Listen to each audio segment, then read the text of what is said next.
Eh bien, chers amis, bonjour. Cette semaine, mon regard a été porté vers ces trois chapitres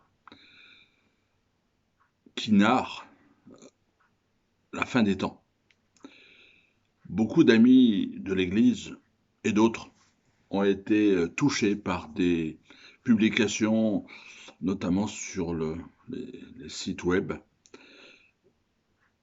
mettant en alerte et quelque part promulguant un peu la peur, l'appréhension du retour de Christ. Les trois textes en question, je les signale pour ceux qui les auraient peut-être jamais lus ou qui n'auraient pas trop prêté attention, c'est chapitre 13 de Matthieu, chapitre 24, pardon, de Matthieu, chapitre 13 de Marc et chapitre 21 de Luc. Il nous parle des événements de la fin des temps. Et ma réponse, ou au moins mes suggestions ce matin, que j'aimerais faire à ceux qui sont attirés par ces choses ou se posent des questions, c'est que faire? Que faire en attendant le retour imminent de Jésus-Christ? Quand je dis imminent, je ne fais rien de plus que ce que dit la Bible. La première des choses que j'aimerais faire ce matin, avant de rentrer dans vraiment le texte que nous allons étudier, ou au moins dans lequel je vais gratter, c'est de revenir sur la définition que Paul, l'apôtre Paul, donne d'un chrétien. Et pour cela, j'utilise les versets de la première épître aux Thessaloniciens. Paul s'adresse aux Thessaloniciens dans sa lettre, et à partir du chapitre 1 et verset 6, voilà ce qu'il dit, et qui peut-être resitue par rapport au thème de ce matin. Voilà, Paul dit, je fais lecture, et vous-même, vous avez été mes imitateurs et ceux du Seigneur en recevant la parole au milieu de beaucoup de tribulations avec la joie du Saint-Esprit. En sorte que vous êtes devenus un modèle pour tous les croyants de la Macédoine et de l'Achaïe. Non seulement, en effet, la parole du Seigneur a retenti de chez vous dans la Macédoine, dans l'Achaïe, mais votre foi en Dieu s'est fait connaître en tout lieu de telle manière que nous n'avons pas besoin d'en parler. Car on raconte à notre sujet quel accès nous avons eu auprès de vous et comment vous vous êtes convertis à Dieu en abandonnant les idoles pour servir le Dieu vivant et vrai et pour attendre des cieux son Fils qu'il a ressuscité des morts, Jésus qui nous délivre de la colère à venir. Quel impact a eu la parole de Dieu sur ces hommes et sur ces femmes?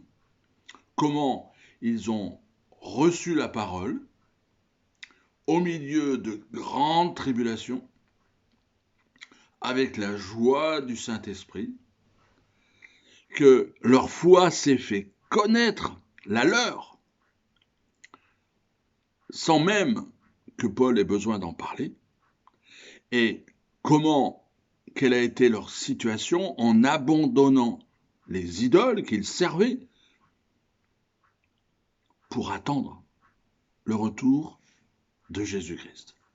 Voilà la base, je dirais, scripturaire de celui qui attend le retour de Christ. Et attendre le retour de Christ ne préfigure pas que la personne soit figée, tétanisée. Vous savez, des fois, quand on attend quelqu'un, on a voilà, l'œil sur la montre, on regarde par la fenêtre, dès qu'il y a un bruit, ah, il va arriver, il va arriver.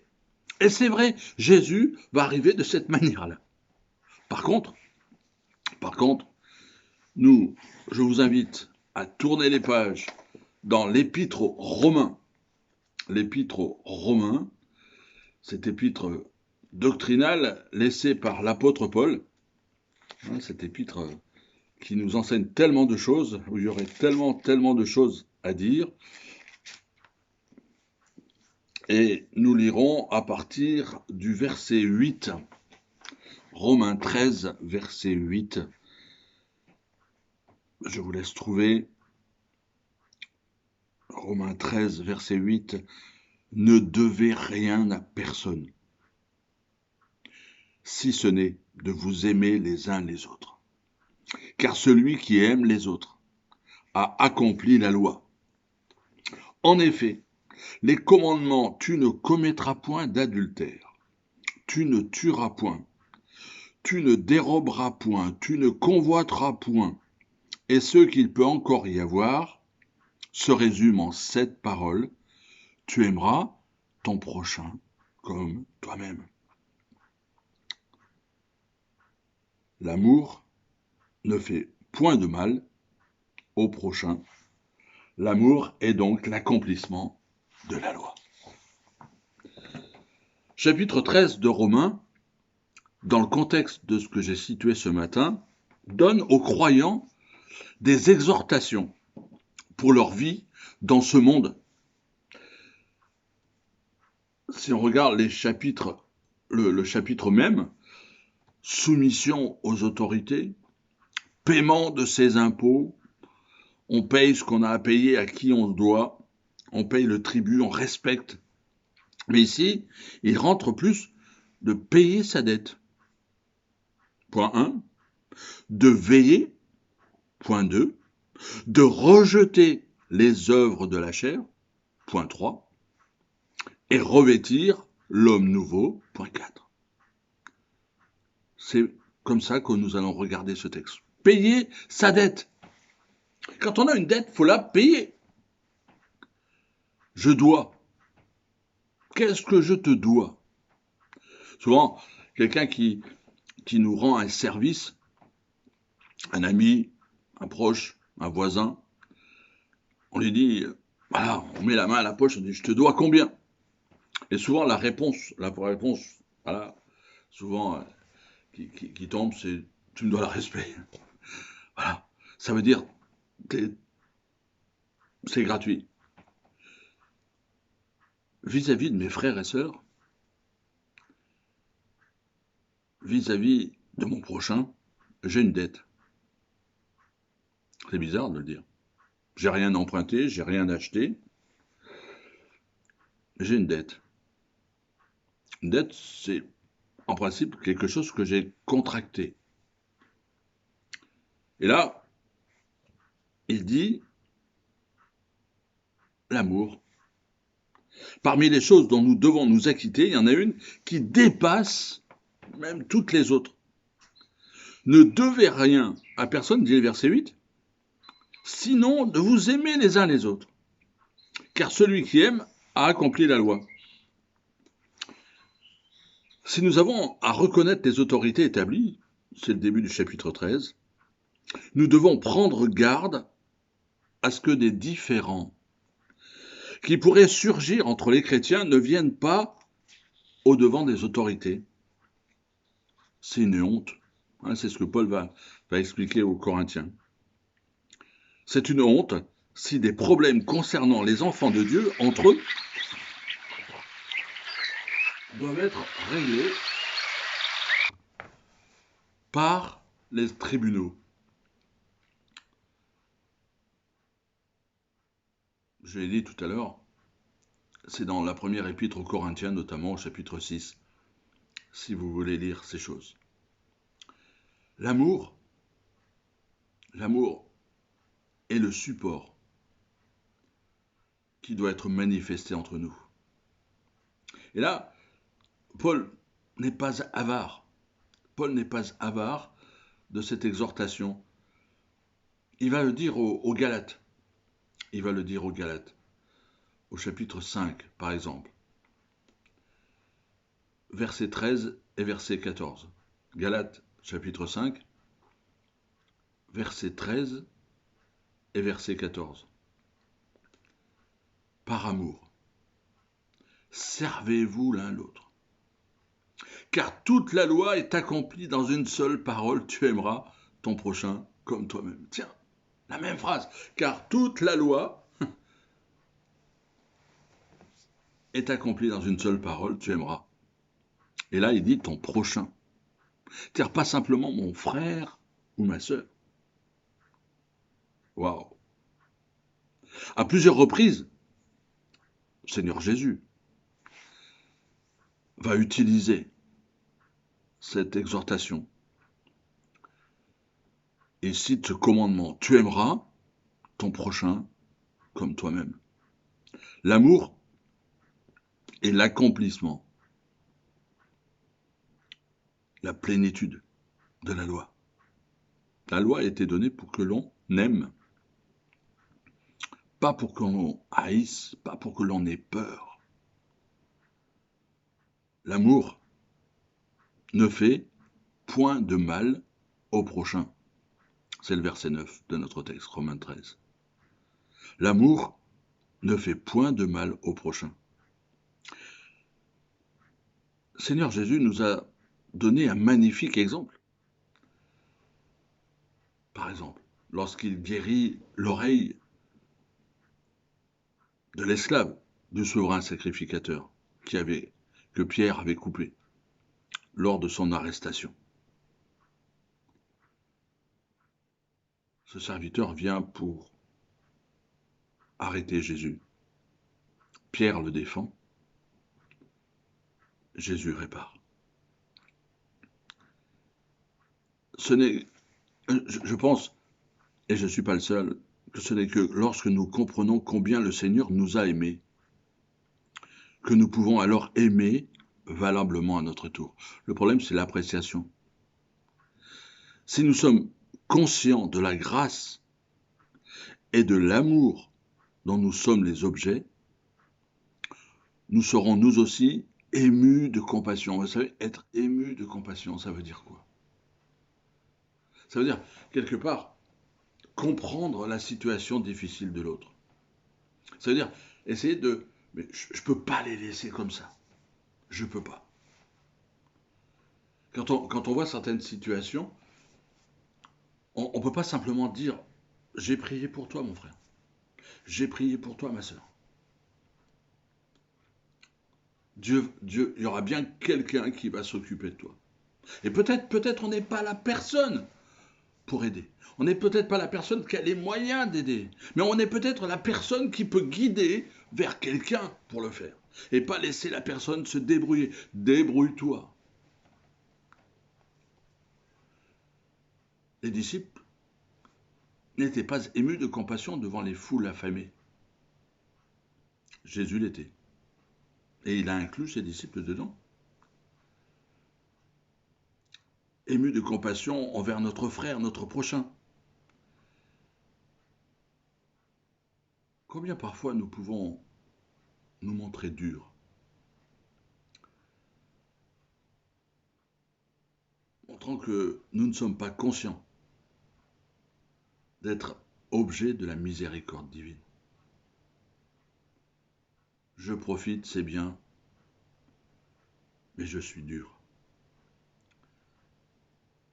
Dans Éphésiens chapitre 5, toujours l'apôtre Paul exhorte, il dit « Soyez donc mes imitateurs, ou soyez donc les imitateurs de Dieu comme des bien-aimés enfants et marchez dans l'amour. » Et il dit pas de promouvoir l'amour, il dit pas de parler d'amour, mais il dit de marcher dans l'amour, c'est-à-dire d'être actif. C'est bien parce que nous sommes des enfants de Dieu que nous pouvons aimer de cet amour, qui est versé dans nos cœurs par l'Esprit. L'amour, c'est quelque chose que Dieu nous donne parce que Dieu est amour. C'est pas un amour charnel. C'est pas un amour humain. Mais c'est l'amour divin.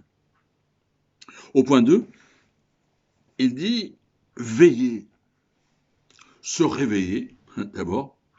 Il dit au verset, c'est déjà l'heure de vous réveiller. Secouez-vous. De plus, nous connaissons le temps actuel. c'est déjà l'heure de nous réveiller du sommeil. Nous sommes appelés à discerner, à connaître le temps, afin que nous soyons prêts pour ce moment où le Seigneur va revenir pour nous enlever. Discerner. Jésus utilise, voilà, il dit, vous savez, en regardant le ciel, vous savez comment ça va être demain, les signes annonciateurs, mais vous ne savez pas discerner le temps. Notre situation a d'un seul coup, l'an dernier, fait promouvoir, voilà, tout un tas d'informations, où quelque part on montrait le doigt, attention, attention, Dieu revient, catastrophe. Arrêtez tout.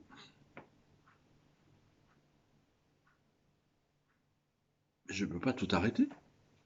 Bien au contraire, il dit veillez, discerner, à connaître ces temps pour le jour où Jésus va venir nous prendre et nous enlever.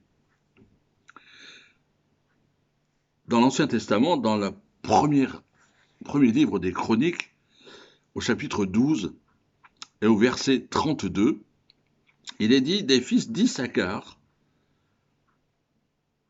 qu'ils savaient discerner les temps pour savoir ce que devait faire Israël. L'apôtre Paul rajoute dans son verset 11 aujourd'hui, le salut est bien plus près de nous que lorsque nous avons cru. Oh, c'est bizarre comme phrase. Le salut est bien plus près de nous que lorsque nous avons cru. Motif d'être réveillé. Le mot salut. On sait ce que c'est le salut. Le salut de mon âme. Lorsque nous avons cru au Seigneur Jésus, crois au Seigneur Jésus, acte 16, 31, et tu seras sauvé. Ça, c'est le salut. Il y a aussi le salut actuel. Christ peut nous sauver entièrement. Chapitre 7 du livre des Hébreux, verset 25. C'est-à-dire que jusqu'à l'achèvement de ma course, il me garde, il me sauve, il m'épargne, jusqu'au jour où il décide de me rappeler. Et puis il y a le salut futur. C'est toujours le même, mais là qui est complet et qui inclut mon corps lorsqu'il sera rendu semblable à celui de Christ glorifié. Le salut quand je viens à Christ, le salut quand je suis sur terre, et le salut quand il sera auprès de Jésus. C'est de ce salut-là qu'il est question dans notre passage. C'est en espérant que nous avons été, en espérance que nous avons été sauvés. C'est le chapitre 8, qui le dit, de Romains. Dans la parabole des 10 vierges, pour expliquer un petit peu, vous connaissez cette parabole, Matthieu chapitre 25, versets 1 à 13, toutes se sont endormies, mais le cri se fait entendre, voici, l'époux sortait à sa rencontre. Ce cri les réveille, les amène à se lever, à se préparer. L'exhortation est alors donnée, veillez donc, car vous ne savez pas ni le jour ni l'heure. Une autre parabole nous parle du danger de somnoler. Pendant que les hommes dormaient, son ennemi vient. C'est ce que Jésus dit dans Matthieu chapitre 13, versets 24-25. Si nous nous laissons endormir, l'ennemi, lui, ne dort pas. Vous pourrez toujours me dire que Dieu non plus, puisque c'est le livre des psaumes qui nous le dit. Un peu de sommeil, dit Proverbe 24, un peu d'assoupissement, un peu croiser les mains pour dormir et la pauvreté viendra comme un homme armé. Ça veut dire quoi? Ça veut dire que, quelque part, voilà, nos petites routines, nos petites habitudes, nos peut-être vies, fait que, quelque part, l'importance de la parole de Dieu, l'importance de la communion fraternelle, comme on y oblige actuellement, l'importance de la communication, l'importance de l'aide. L'important, c'est que je sois sauvé moi, que je sois bien, sois bien. Ça, c'est important. Les autres, c'est pas grave. Mais n'est-il pas venu le temps de garder attention, de payer attention aux autres, de savoir comment la famille va, comment notre frère va, quand notre sœur va bien ou pas. Veiller, de nous réveiller. Même les disciples, vous vous rappelez, même les disciples se sont endormis lorsqu'ils étaient avec Jésus. Mais quelque temps plus tard, face à la transfiguration, ils furent réveillés. Et combien ils ont dû l'être. Aujourd'hui, notre monde est plongé dans la nuit. J'en ai parlé récemment. Une nuit morale au milieu de laquelle nous sommes appelés à rendre témoignage, comme des enfants de lumière. La nuit est très avancée, le jour est approché. Soyons donc comme des sentinelles qui avertissent ceux qui sont encore dans les ténèbres.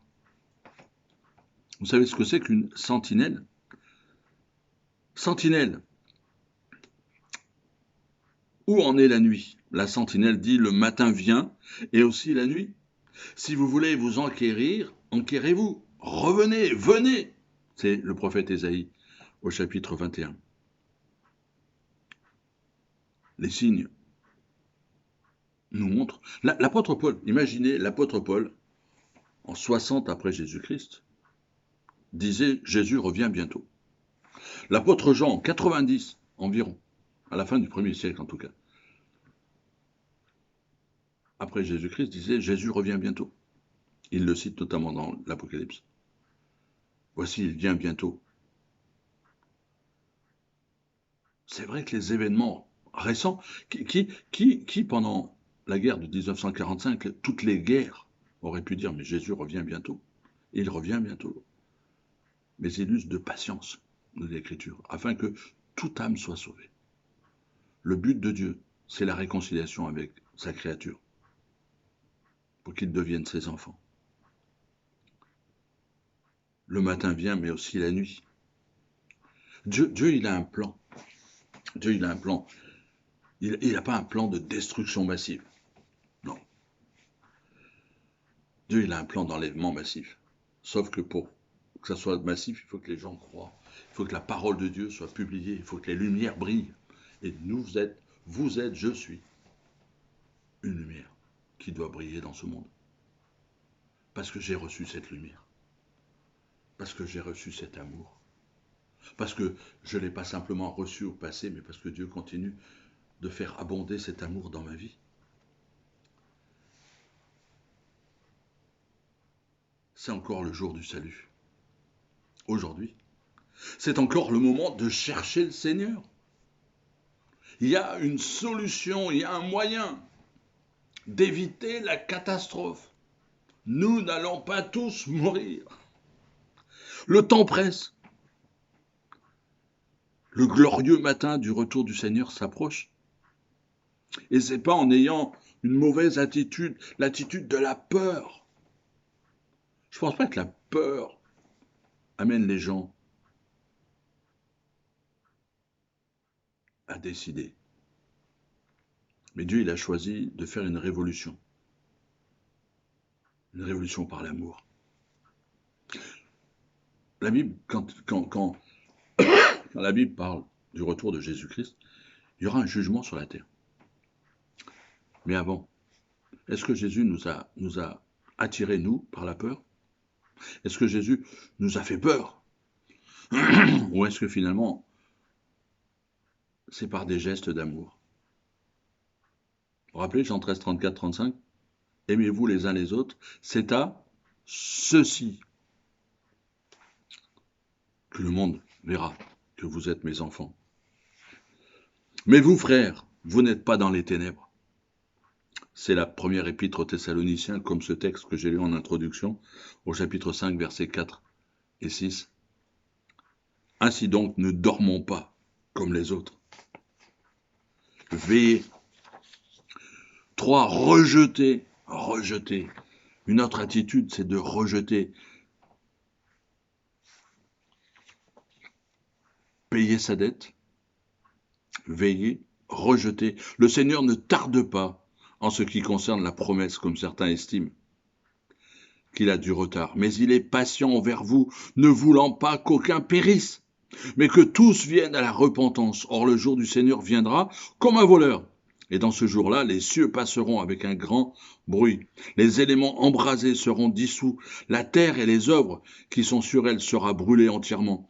Toutes ces choses devant donc se dissoudre, quels gens devriez-vous être en saine conduite et en piété, attendant et attend la venue du jour de Dieu, à cause duquel les cieux en feu seront dissous et les aimants embrasés se fondront. Ah, on aime, voilà, les férus de Apocalypse maintenant, de ces choses qui détruisent. Mais avant ça, mes amis, avant ce jour de destruction, Dieu fait des efforts, Dieu utilise la patience, afin que aucun n'ait pas l'occasion d'accepter Jésus-Christ, d'être sauvé. Le Seigneur ne tarde pas, mais il est patient. Si nous avons à sortir moralement du monde, nous avons aussi à y rester. Nous sommes partis pour rester, pour être des témoins par notre piété, par notre conduite.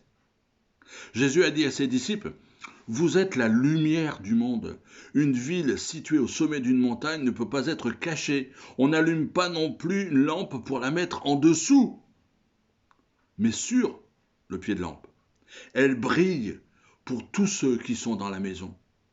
Que votre lumière brille ainsi devant les hommes, afin qu'ils voient vos bonnes œuvres. » C'est difficile cette année de briller dans ce monde, parce qu'on en est restreint, on en est empêché, le moindre contact, les barrières partout. Comment est-ce qu'on peut briller dans ce monde? Alors que finalement, on ne peut pas être, mais on est là, on est dans le train, on est dans le métro, on est dans les magasins, on est dans les rues, on est au travail.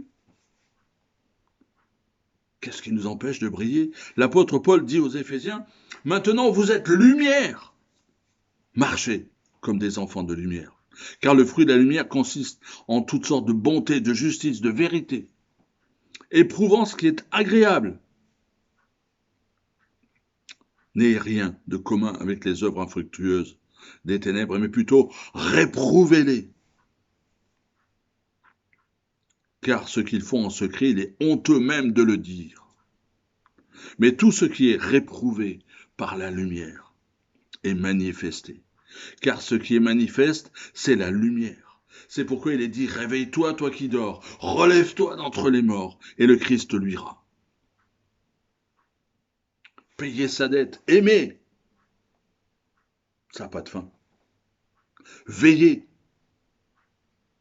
ne pas s'endormir, rejeter les œuvres des ténèbres, rejeter ce qui est mal, nos mauvaises intentions, nos mauvaises attitudes, nos mauvaises habitudes.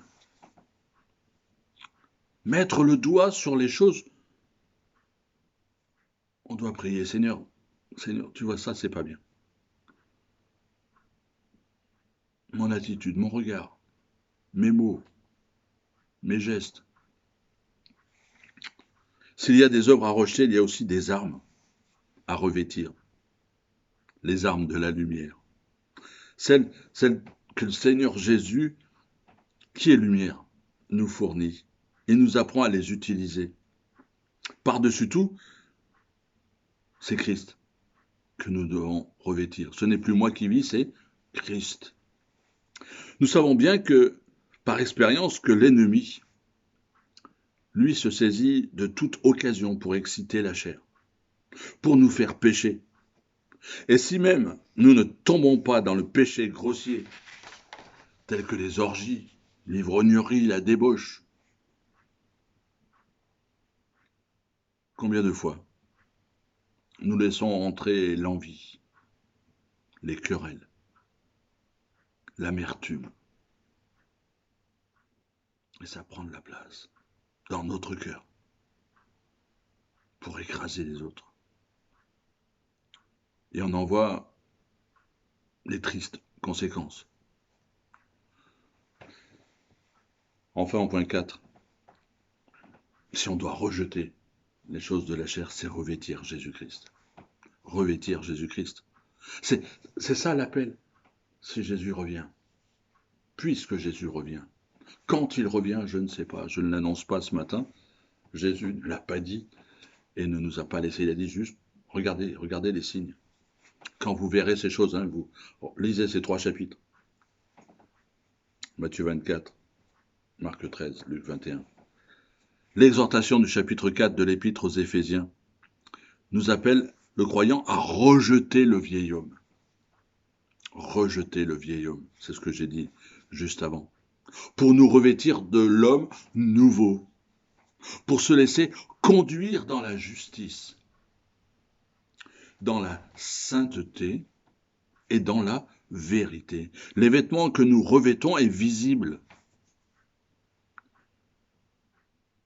C'est un témoignage rendu à ceux qui nous entourent. Notre vie permet-elle de voir Christ? Notre conduite, nos actes, nos paroles devraient montrer que Christ vit en nous, que ce n'est plus moi qui vis. On reconnaissait ainsi les premiers disciples dans Acte 4. Acte 4, vous savez, il est dit, on les a reconnus comme des hommes sans instruction, mais étonnamment pour avoir été avec Jésus-Christ. C'est-à-dire qu'ils avaient des capacités incroyables, alors que ce n'était pas le monde qui leur avait appris. Est-ce que quand on nous regarde, on dit, tiens, voilà, ce sont des hommes et des femmes qui sont avec Jésus-Christ. C'est ça l'avertissement. C'est de parfaire ce que nous sommes. C'est de trouver notre identité. C'est pas d'avoir peur. Je ne peux pas avoir peur que Jésus revienne. Je ne peux pas avoir peur de le rencontrer face à face. Ma crainte, c'est peut-être que je ne sois pas exactement comme lui souhaite, peut-être comme vous souhaitez. Mais je fais tous mes efforts pour que Dieu me rende conforme. Il n'y a que lui, le Saint-Esprit, me rende conforme à ce que lui attend de moi. Mais il m'en donne les moyens.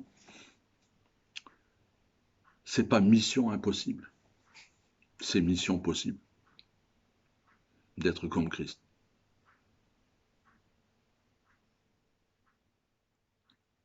Le témoignage que nous pouvons rendre doit avoir sa source dans notre cœur, résulter d'un travail intérieur que produit la grâce. Vous entendez bien? Le travail intérieur produit par la grâce de Dieu. Sinon, si de l'extérieur je suis beau et de l'intérieur je suis sale, ça n'a pas de valeur. Mais même si c'est le constat que vous faites aujourd'hui, frères et sœurs, peut-être, sans aucun jugement et sans penser à qui que ce soit. Christ nous donne les moyens d'être à son image, de toucher ce monde non pas par la méchanceté, par ce jour extraordinaire où tout va disparaître, non, mais par ce jour merveilleux où face à face on rencontrera Jésus-Christ. Et avec tous les élus, nous serons avec lui. Pierre nous fait cette exhortation dans la deuxième épître de Pierre au chapitre 3, verset 18. Croissez dans la grâce, grandissez dans la grâce. C'est signe avertisseur des temps comme presque à chaque siècle, des choses horribles, des choses terribles se passent, des événements terribles. Ils nous rapprochent tous de la venue de Jésus-Christ. Mais Dieu ne tarde pas. Au moment voulu, au moment précis, nous dit 1 Thessaloniciens 4, Jésus va venir. Encore un peu de temps. C'est l'Épître aux Hébreux qui cite Zacharie, chapitre 3. Au verset 37, il dit « Encore un peu de temps. Un peu de temps. Celui qui doit venir viendra. Il ne tardera pas. »